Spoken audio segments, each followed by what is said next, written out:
¿Las personas que han cometido un delito realmente pueden reinsertarse a la sociedad? Es lo que platicaremos hoy y aquí les presentamos la siguiente información.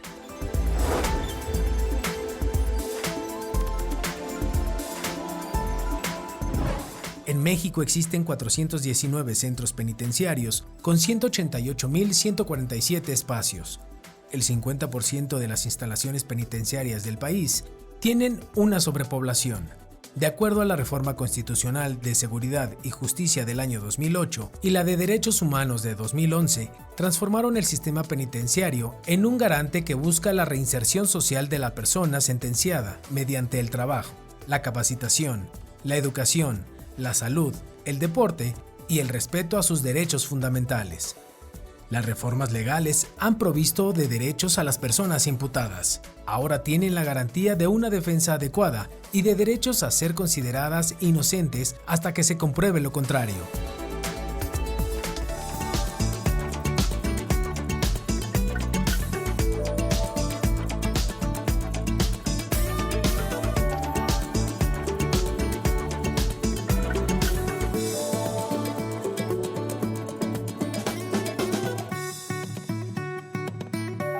¿Qué tal? Bienvenidos a Voces Nuestros Derechos. Gracias por acompañarnos. Hoy vamos a estar platicando acerca del sistema penitenciario y por eso quiero agradecer que nos acompañe en el estudio el maestro en Derecho Víctor Antonio Maruri Alquicira. Él es licenciado y maestro por la UAM, en donde también se estuvo desarrollando en la Secretaría de Extensión en la Facultad de Derecho y actualmente en la Comisión Estatal de Derechos Humanos. Bienvenido. Muchas gracias, Michelle. Un gusto estar aquí. Un saludo a toda la audiencia y a todo el equipo del INRIT.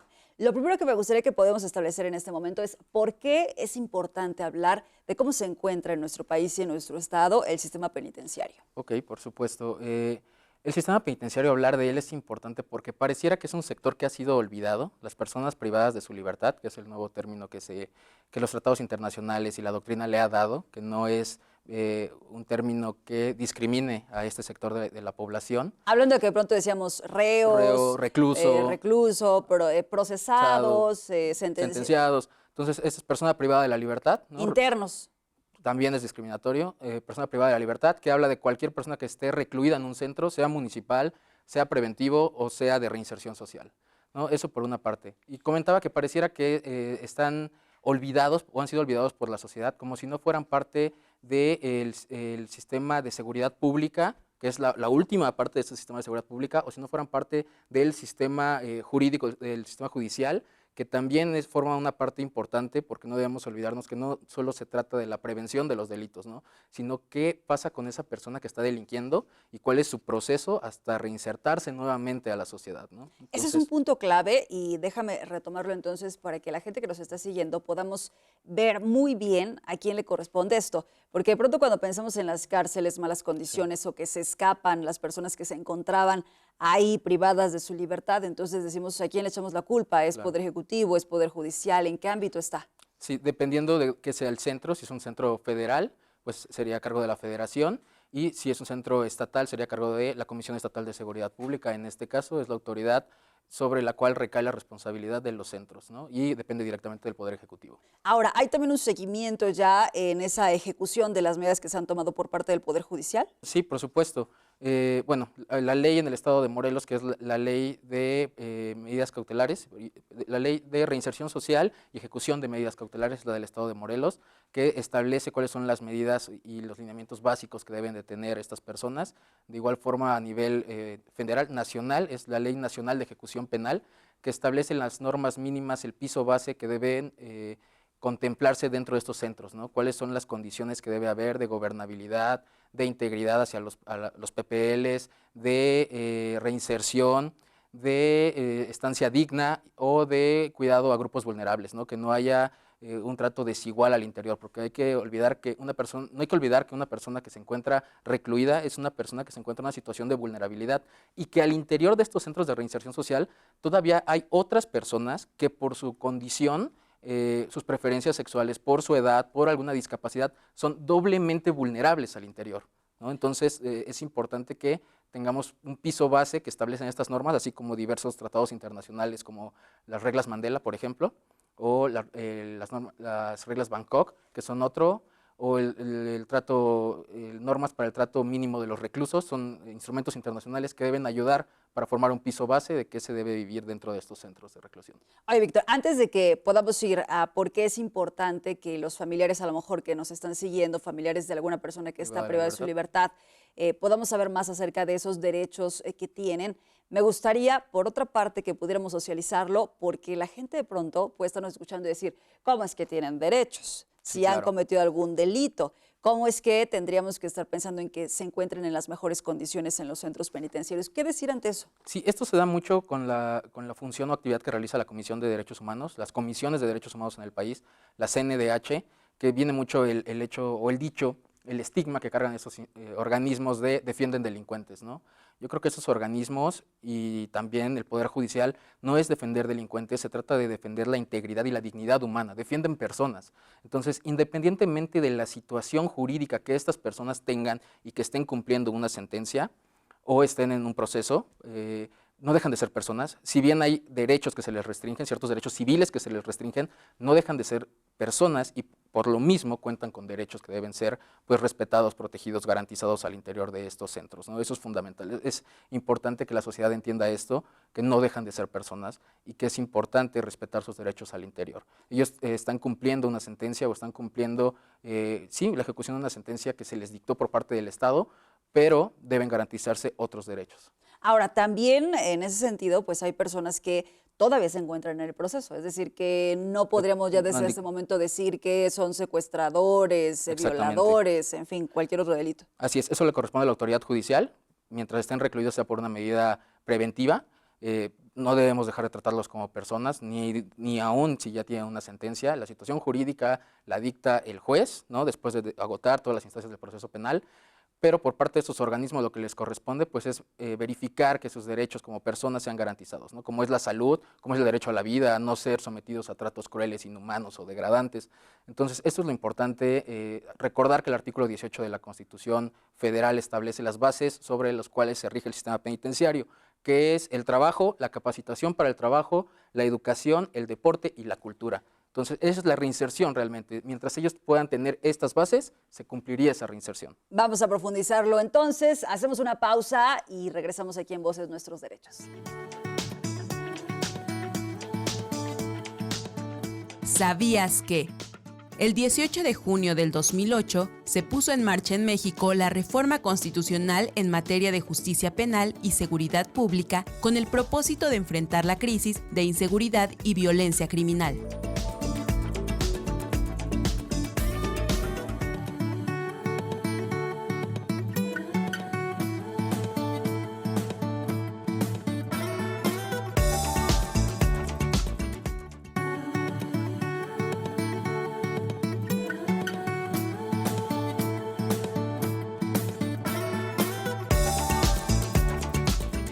Muchísimas gracias por seguir con nosotros aquí en Voces Nuestros Derechos. Hoy platicamos acerca del sistema penitenciario con el maestro Víctor Maruri. Nos quedamos en que estábamos fijando esos principios en los cuales se basa todo el sistema. Exactamente. Era el artículo 18 de la Constitución Federal que establece las bases sobre las cuales debe regirse el sistema penitenciario, ¿no? Te comentaba que era el trabajo, la cultura, la educación, la capacitación para el trabajo y el deporte. Y además de esto, este artículo refiere que hombres y mujeres deben purgar sus penas separados, que los adolescentes deben tener otro sistema, que es el sistema de justicia para adolescentes, y también purgar sus penas en otros centros de reinserción, que se llama centros de medidas cautelares privativas de la libertad. Encontramos diferencias de pronto en que un centro esté dedicado solo a hombres, solo a mujeres. ¿Qué es lo que se han encontrado desde Derechos Humanos? Sí, bueno, primero tener en cuenta cuántos centros hay en el estado. Tenemos 5, el Centro de Reinserción Social de Morelos, Atlacholoaya, el varonil, el femenil en Atlacholoaya, el de Jonacatepec, Cuautla y Jojutla.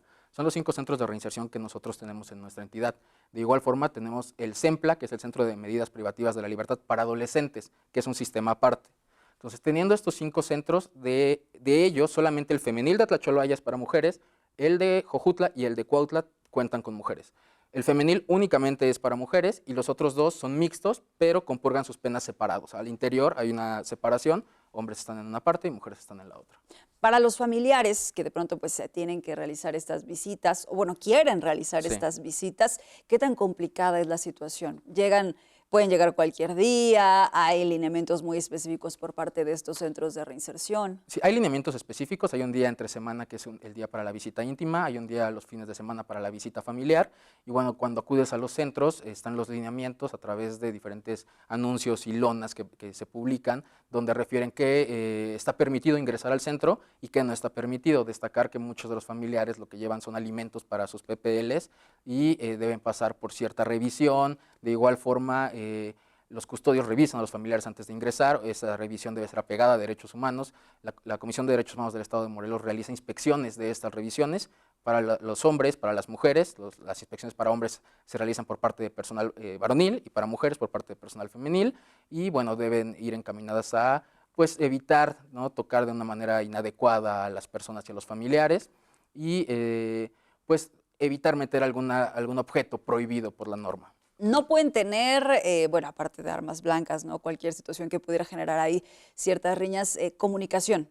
¿Están incomunicados? Sí, están incomunicados por cuanto a telefonía celular. Sin embargo, dentro de todos los centros hay teléfonos fijos de tarjeta o de monedas, y en esos teléfonos fijos pues les permite hablar con sus familiares, con sus abogados o a la propia Comisión de Derechos Humanos sin costo alguno, ¿no? También. ¿Eso también sería solo en ciertos momentos o en general podrían En general, en cualquier momento pueden hablar por teléfono, bueno, en el horario habitual en el cual ellos tienen pues sus descansos o están tomando alguna actividad o pueden hacer uso de esos teléfonos, ¿no? Marcando estas secciones de pronto, hablando de hombres, de otro centro para mujeres y otro en el que estarían jóvenes, menores de edad. Así es.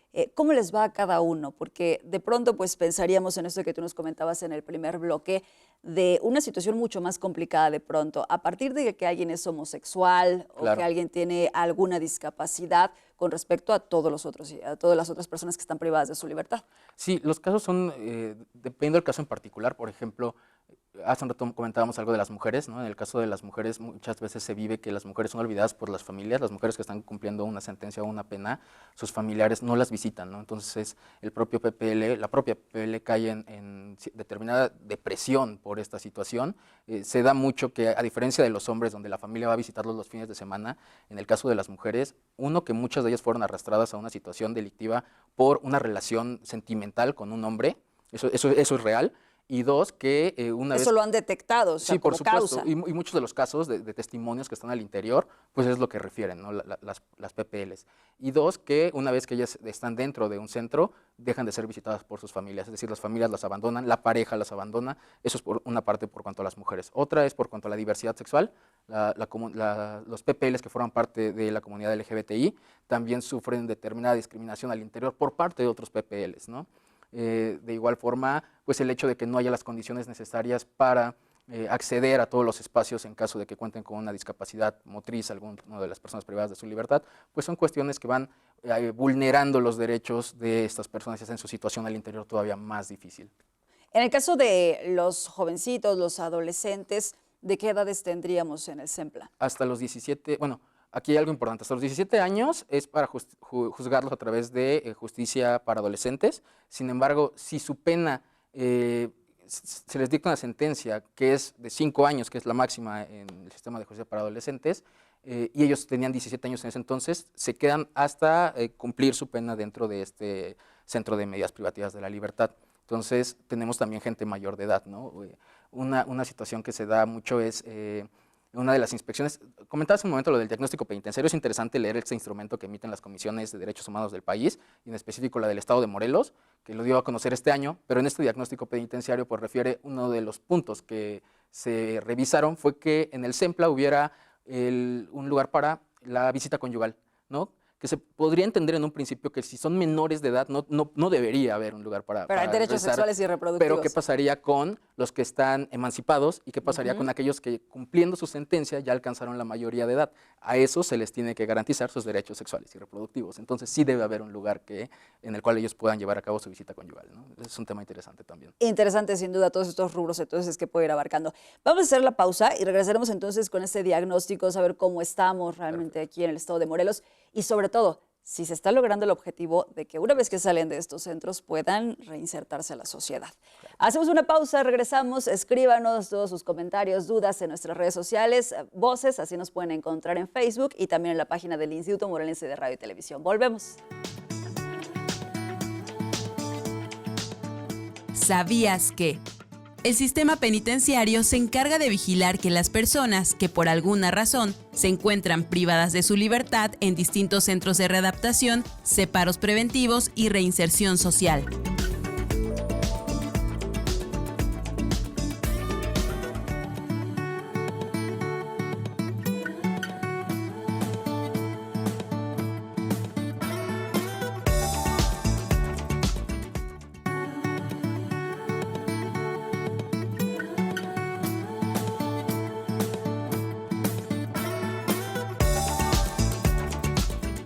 Gracias por seguir con nosotros en Voces Nuestros Derechos. Hablamos del sistema penitenciario y nos quedamos en este diagnóstico que se hace tanto a nivel nacional como estatal. ¿Cómo están las cárceles? En el caso de Morelos, ¿qué tal? ¿Cómo nos ha ido? Bueno, en el caso de Morelos se emiten dos diagnósticos. La Comisión Nacional, que hace un diagnóstico de todos los centros de reinserción federales y locales del país, con apoyo de las comisiones estatales. Ese es uno, el Diagnóstico Nacional de Supervisión Penitenciaria. Es decir, vamos a ver que coincidan. En muchos rubros coinciden. Y el otro es el Diagnóstico Estatal de Supervisión Penitenciaria, el de que hace la Comisión de Derechos Humanos del Estado. Cada estado hace su diagnóstico y la nacional hace otro general. Estos diagnósticos se llevan a cabo a través de una Guía Nacional de Supervisión Penitenciaria, que es un instrumento que creó la Federación Mexicana de Organismos Públicos Defensores de Derechos Humanos. Es una federación donde se reúnen 2 veces al año todas las comisiones de derechos humanos del país y la Comisión Nacional, con el objeto de homologar criterios para investigar violaciones a derechos humanos, ¿no? De cómo resolver. Entonces se emiten una guía nacional de supervisión penitenciaria. Con esta metodología... ¿Cuáles serían los rubros de pronto que van calificando entonces una vez que llegan, hacen la inspección y en qué se fijan? Los rubros que se califican son 5, son estancia digna, ¿no? ¿Cuál es la situación al interior, las instalaciones, estancia digna? ¿Eso está establecido o queda muy subjetivo? ¿Qué sería una estancia digna? Está establecido. Okay. Está establecido en esos instrumentos que te refería, del piso base y las normas mínimas. Es la estancia digna, aspectos que garantizan la integridad física, psicológica, emocional de los PPLs. Gobernabilidad, que va en cuanto a materia de la fuerza que tiene el centro, ¿no? Los elementos, los custodios, si hay grupos identificados que sean adversos dentro del centro, bueno, cuestiones de gobernabilidad. Reinserción social, actividades para la reinserción, capacitación para el trabajo, educación, cultura, deporte, torneos, que el propio centro realiza actividades que fomenten la reinserción en los propios PPLs, ¿no? Un oficio. Y la última son condiciones de igualdad, que es los de grupos vulnerables, ¿no? ¿Qué tanto se garantizan las condiciones de igualdad al interior de estos centros? Son los 5 aspectos que se evalúan, que se tienen que estudiar en cada uno de los centros de la entidad y del país. ¿Y cómo nos fue? ¿Cómo nos fue? En el nacional se está reprobado en 2 de los centros, que es el de Cuautla y el de Atlacholaya Varonil, a nivel nacional. El más alto de los centros es el de Jonacatepec y el de el Zempla. Son los 2 centros que a nivel nacional salieron con la calificación más alta. A nivel estatal, en el diagnóstico estatal, fue muy similar, solamente que el único reprobado fue el Centro de Reinserción Morelos, el de Atlacholaya, con una calificación de 4.8, y el más alto fue Jonacatepec y también el Zempla. ¿Y cuáles fueron los principales problemas que se encontraron? Por ejemplo, pensando en Atlacholaya, que es el que más concentra personas que están privadas. Sí, los principales puntos que refiere el diagnóstico son cuestiones de gobernabilidad, la falta de custodios para la supervisión y vigilancia de estos PPLs, ¿no? En este diagnóstico, el día que se hizo la visita, en el 2019 había 2.300 personas privadas de su libertad al interior de los centros y únicamente en el momento de la visita había 69 personas para cuidar a esos 2.300 personas. Entonces, te comentaba hace un momento que los estándares internacionales refieren que debe haber una persona para cuidar a 3 PPLs. En Morelos un custodio por cada 3. Y en Morelos hay 1 por cada 33. Entonces, y al nivel nacional, el INEGI en el 2017 hizo una evaluación en los centros penitenciarios y en esta evaluación la media del país es 1 custodio por cada 8. Esa es la media, que estaría bien. Aquí en el estado, en el centro de reinserción de Atlacholaya hay 1 para cada 33 PPLs. Y así se repite en la mayoría de los centros. Las cuestiones de salud, el instrumental médico, medicamentos, las condiciones de los consultorios no cuentan con las disposiciones que las autoridades sanitarias refieren, ¿no? Incluso Algunas de las observaciones que vi en el diagnóstico es que no contaban con el bote de RPBI, que es para los residuos biológicos infectocontagiosos, que es un bote rojo donde todos los consultorios deben tener. Claro, todos los hospitales por la peligrosidad de ese tipo de... Exactamente, del sector público y del privado, ¿no? Y las autoridades sanitarias son las encargadas de evaluar. Y aquí hay un problema que los centros de reinserción también forman parte del Estado y que las propias autoridades sanitarias pues no evalúan y estos no cumplen con la norma que ellos mismos dictan. Y que eso se podría entonces terminar reflejando el tema de la ingobernabilidad, pues Claro. en riñas, en fugas y pues en otros episodios Y en Atlacholoaya. justo un punto importante que me faltó y ahorita que lo comentas, Michelle, es la sobrepoblación. Todos los centros están con sobrepoblación casi al doble de su capacidad, ¿no? Uno de ellos es el de Cuautla y el de Jojutla, que tienen una capacidad de aproximadamente 300 personas y tienen casi 500 personas privadas de su libertad al interior.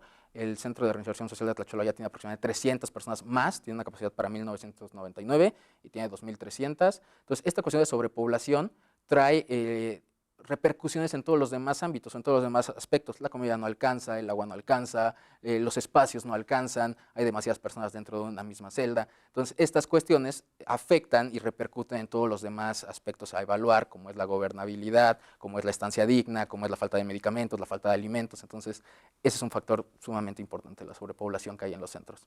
Ante todo este panorama que pues, resulta no ser el mejor, el que esperaríamos, ¿se puede realmente entonces hacer que las personas que están privadas puedan reintegrarse a la sociedad? Es una pregunta difícil. Yo creo que... Primero digamos, hay un seguimiento, es decir, Juan, después de cumplir una sanción de 10 años, ya por fin hoy se va a ir del penal. ¿Hay un seguimiento para saber qué hizo después? Debería existir. No tengo conocimiento de que lo haya. Incluso dentro de su reinserción debe haber un seguimiento de un programa específico para cada PPL en el cual, además de condiciones de salud, ¿no? De cuál es, si sufre algún padecimiento crónico, si no, cuál es la dieta que debe de seguir, cuál es su programa de reinserción, qué deporte está haciendo, qué está estudiando. Eso debería existir al interior. ¿En dónde va a trabajar? De cada uno. Y para dónde lo estás preparando para trabajar. Y una vez saliendo, pues darle un seguimiento también para ver qué es de él, ¿no? Si pudo reincorporarse a la sociedad o reinsertarse a la sociedad, ¿no? Faltan entonces muchísimas cosas, Falta es lo que mucho por podríamos hacer. concluir. Falta mucho por hacer, pero instrumentos como este que nos dan un reflejo, una imagen de lo que hay al interior, pues deben servir no para atacar a los centros de reinserción o a las autoridades de reinserción, a la Comisión Estatal de Seguridad Pública, a la coordinación o a las autoridades de seguridad, sino deben servir como un norte, como una orientación hacia dónde dirigir tu actuar y en qué estás fallando, para que en esos puntos en específico pues refuerces las medidas, ¿no? Es para lo que deben de servir. Bueno, pues agradecerte que hayas estado con nosotros aquí en Voces Nuestros Derechos. Seguro fue muy ilustrativo para entender qué es lo que está pasando en esos centros de reinserción que tenemos aquí en el Estado y pues las cosas que faltan, las áreas de oportunidad para que puedan verdaderamente regresar a nuestra sociedad, reintegrarse. Así es. Pues un gusto, Michelle, muchísimas gracias, un gusto, un saludo a todos y me dio mucho gusto volverte a ver y estar aquí nuevamente después de bastante tiempo. Muchísimas gracias. Es el maestro en Derecho Víctor Antonio Maruri Alquicira acompañándonos hoy para hablar acerca del sistema penitenciario de nuestro país y del Estado de Morelos. Gracias a ustedes por acompañarnos. Los esperamos en la próxima emisión de Voces Nuestros Derechos. Yo soy Michelle Onofre.